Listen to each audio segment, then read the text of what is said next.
ಆತ್ಮೀಯರೇ, ನನಗೆ ಮುಂಡ್ರಿಗಿಗೆ ಹೋಗೋ ಸಂದರ್ಭಗಳನ್ನು ಬಹಳಷ್ಟು ಸಲ ಒದಗಿಸಿಕೊಟ್ಟವರು ನಿಂಗು ಸೊಲ್ಗಿ ಅವರು ನಾ ಇನ್ನೂ ಸರ್ವಿಸ್ನಾಗ ಇದ್ದಾಗಿಂದನೂ ತಮ್ಮ ಶಾಲೆಗಳಿಗೆ ಕರ್ಕೊಂಡು ಹೋಗಿ ಮಕ್ಕಳಿಗೆ ನನ್ನ ಪರಿಚಯ ಮಾಡಿಸ್ಕೊಡ್ತಿದ್ರು. ಮಕ್ಕಳಿಗೆ ಕವಿತೆ ಬರೆಯೋದು ಹೆಂಗಂತ ಹೇಳಿಕೊಡ್ರಿ ಅಂತಿದ್ರು. ನಾ ಹೇಳ್ಕೊಡ್ತಿದ್ದೆ. ಅವನ್ನೆಲ್ಲ ಮಕ್ಕಳು ಬರೀತಿದ್ರು. ಬರೆದದ್ದು ಪುಸ್ತಕ ಮಾಡಿ ಸತ್ಗೆನ ಪ್ರಿಂಟ್ ಮಾಡಿಸಿ ನಮ್ಮನ್ನು ಇದನ್ನು ಮಾಡ್ತೀವಿ. ಮತ್ತು ಇಷ್ಟೆಲ್ಲ ಮಾಡ್ಬೇಕಾದ್ರೆ ಒಂದು ದಿವಸ ಅಲ್ಲಿ ವಸ್ತಿ ಮಾಡಬೇಕಲ್ರಿ. ಮುಂಡ್ರಿಗ್ಯಾಗ ವಸ್ತಿ ಮಾಡೋದು ಎಲ್ಲಿ ಅಂದ್ರೆ, ಮಗಳು ಅಂದ್ಕೊಂಡ್ರೆ ಅವರು ಹಳೆಯ ಆಗ್ತಾರೆ, ಮಗ ಅಂದ್ಕೊಂಡ್ರೆ ಆಕೆ ಸಸಿ ಆಗ್ತಾಳೆ. ಇವು ಎರಡೂ ಅಲ್ಲೋದಕ್ಕಿಂತ ಮೀರಿ ನನಗೆ ಮನೆ ಒಳಗೆ ಆತಿಥ್ಯ ಕೊಟ್ಟದ್ದು ನೋಡಿದರೆ ನನಗೆ ಹೃದಯ ತುಂಬಿ ಬರ್ತಿತ್ತು. ನನಗೆ ಅಷ್ಟು ಮರೀಲಾರದಂಥ ಒಂದು ಇದು ನನಗೆ ಅಲ್ಲಿ ಕೊಟ್ಟದ್ದು. ಅಲ್ಲೇ ಬೇರೆ ಬೇರೆ ಹೆಸರವರು ನಾಗರಳ್ಳಿ ಅಲ್ಲೆಲ್ಲ ಶಾಲೆಗಳಿಗೆ ಕರ್ಕೊಂಡು ಹೋಗಿ ಮನೆಗೆ ಬಂದ ಮೇಲೆ ದಣ್ಕೊಂಡು ಬಂದಿರಿ, ಮೊದಲು ಕೈಕಾಲು ತಗೊಬರ್ರಿ, ಕೂಡ್ರಿ, ಕೈ ಹಿಡಿದು ಕರ್ಕೊಂಡೋಗಿ ಕುಂಡ್ರಿಸಿ ಅವ್ರು ಆನ್ಪಾನ್ ಮಾಡಿದ್ದು, ಆತಿಥ್ಯ ಮಾಡಿದ್ದು ಅದನ್ನೆಲ್ಲ ಮರೀಲಿಕ್ಕೆ ಆಗೋದಿಲ್ಲ. ಈ ರೀತಿಯಾದಂಥ ಒಂದು ದಾಂಪತ್ಯದ ಇದು ಏನೈತಿ, ಇದನ್ನು ಈ ರೀತಿಯಾಗಿ, ಯಾಕಂದ್ರೆ ನಾನು ಕೂಡ ಹೆಂಡತಿಯನ್ನು ಕಳ್ಕೊಂಡು 30 ವರ್ಷ ಆಯಿತು. ಇವತ್ತಿಗೂ ನನಗೆ ಆಗ ಭಾಳ ಮಂದಿ, ಇನ್ನು ನನ್ನ ಮಕ್ಕಳು ಭಾಳ ಸಣ್ಣವರಿದ್ದರು, ಜೋರು ಮಾಡಿ ಕರ್ಕೊಂಡು ಬಂದು ನಿನಗೊಂದು ಮದುವೆ ಮಾಡ್ತೀವಿ, ಮಕ್ಕಳು ಭಾಳ ಸಣ್ಣವ್ರು ಅದಾರ ಅಂತ ತಿಳ್ಕೊಂಡಂದು ನನಗೆ ಒತ್ತಾಯ ಮಾಡಿದರು. ನಾನು ಒಪ್ಪಲಿಲ್ಲ.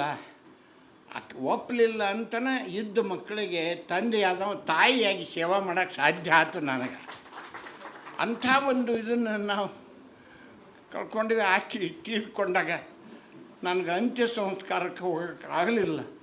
ಮುಂದಿನ ದಿನಮಾನದೊಳಗೆ ಪ್ರತಿಯೊಂದು ಕೆಲಸದೊಳಗು ಪ್ರತಿಯೊಂದು ನಿಂಗೂ ಸೊಲಗಿ ಒಂದು ಹೆಜ್ಜೆ ಎತ್ತಿ ಇಡಬೇಕಂದ್ರೆ ನಾನಿಂದ ಕಲಾವತಿ ಅದಾಳ ಅನ್ನುವಂಥ ಒಂದು ಭರವಸೆಯಿಂದ ಇದನ್ನು ಮಾಡ್ತಾನೆ. ಆ ರೀತಿಯಾಗಿ ಮತ್ತು ನನಗೆ ಒಂದು ಅವಕಾಶವನ್ನು ಕೊಟ್ಟಿರಿ.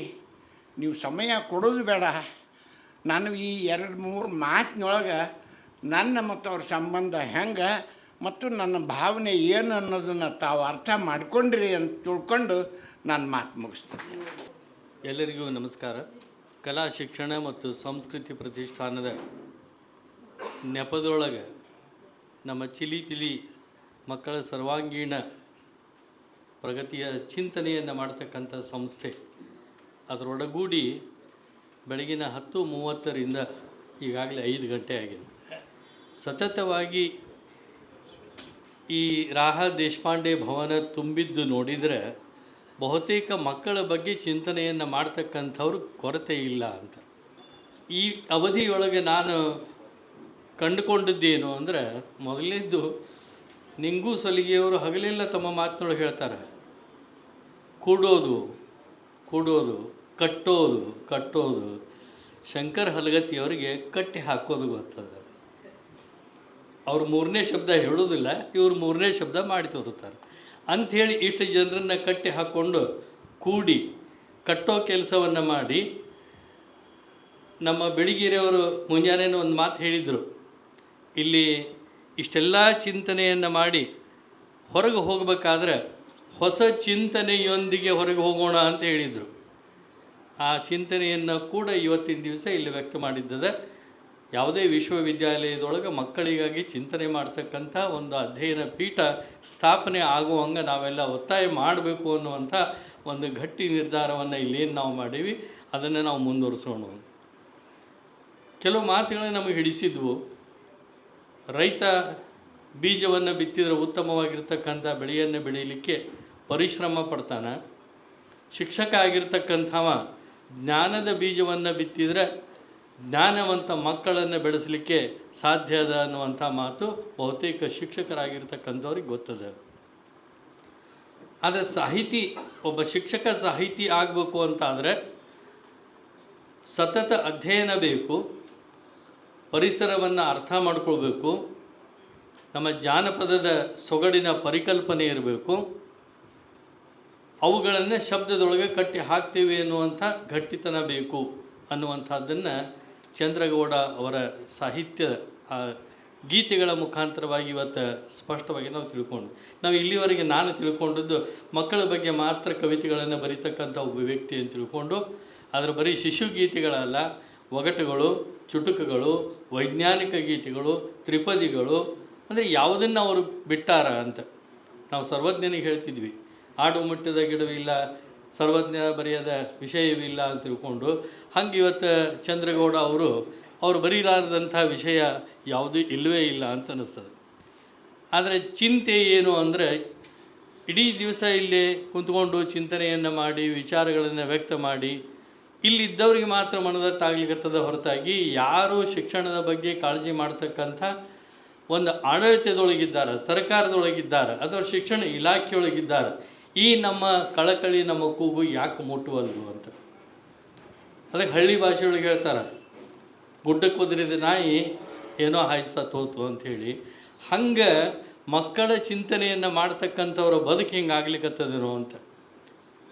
ಯಾಕಂದರೆ ಒಬ್ಬರು ಹೇಳಿದರು, ಯಾವುದು ಎಲೆಕ್ಟ್ರಾನಿಕ್ ಮೀಡಿಯಾ ಅಥವಾ ಪ್ರಿಂಟ್ ಮೀಡಿಯಾ ಅನ್ನುವಂಥದ್ದು ಇದ್ದಿದ್ದಿಲ್ಲ, ಅವತ್ತಿನ ದಿವಸ ಕಲಿಕೆ ಸಾಕಷ್ಟು ಇತ್ತು ಅಂತ. ಯಾಕಂದರೆ ನಾನು ಸಹಿತ ಕಥೆಗಳ ಮುಖಾಂತರ, ಕವಿತೆಗಳ ಮುಖಾಂತರ ಚಂದಮಾಮಾದಂಥ ಪುಸ್ತಕಗಳನ್ನು ಓದಿ ಕಲಿತದ್ದೇ ಜಾಸ್ತಿ ಅದನ್ನು ಹೊರತಾಗಿ ಪಠ್ಯದೊಳಗೆ ಏನು ಓದೀನಿ ಪರೀಕ್ಷೆಗಾಗಿ ಓದಿದ್ದದ. ಆದರೆ ಯಾವ ಪದ್ಯಗಳನ್ನು ಇವತ್ತಿನ ದಿವಸ 1ನೇತ 2ನೇತ 3ನೇತ 4ನೇತದೊಳಗೆ ನಾವು ಓದಿದ್ವಿ, ಆ ಎಲ್ಲ ಪದ್ಯಗಳ ಮುಖಾಂತರವಾಗಿ ಒಂದು ನೈತಿಕ ಪಾಠವನ್ನು ಏನು ನಾವು ಕಲ್ತೀವಿ, ಅದನ್ನು ಇವತ್ತಿನ ದಿವಸ ನಾವು ಮರ್ತಿಲ್ಲ.